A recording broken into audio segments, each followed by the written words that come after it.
सबरी भाव। सबरी के भाग जाके, सबरी के भाग जाके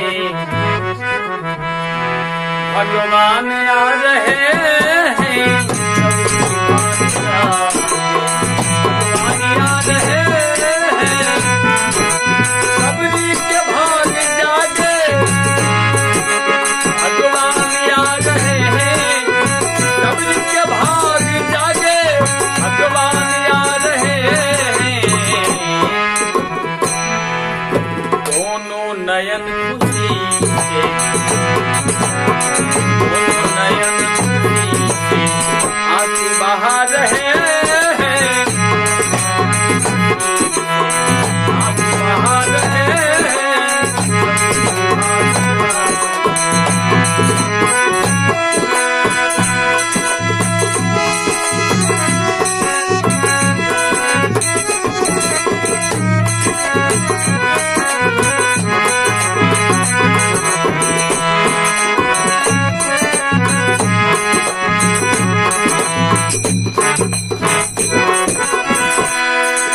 जंगल में जाके सबरी पैरों को तोड़ लाई। जंगल में जाके, जंगल में जाके, जंगल में जाके सबरी पैरों को तोड़ लाई। अरे चख चख के स्वाद अपना,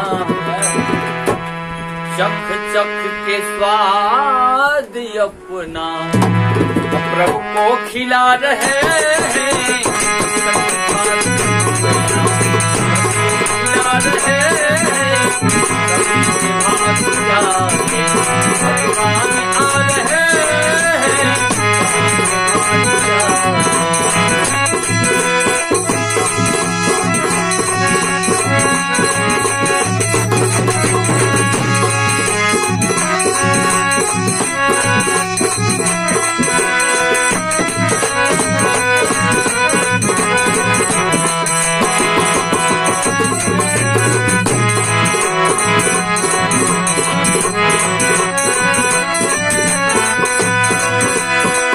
घर के जिंदगी में आए बसंत बनकर, घर के जिंदगी में आए बसंत बनकर।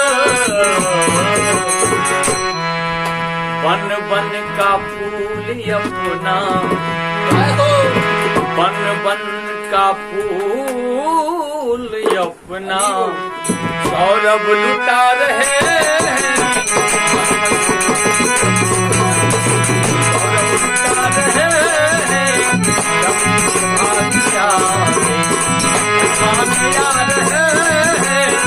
सबरी के भाग जाके भगवान आ रहे हैं। सबरी के भाग जाके भगवान आ रहे हैं। दोनों नयन खुशी से आंसू बहा रहे हैं।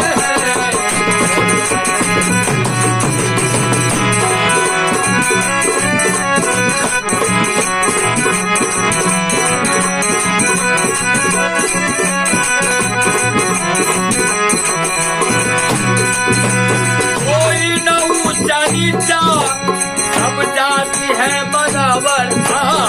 कोई न ऊंचा नीचा, सब जाति है बराबर।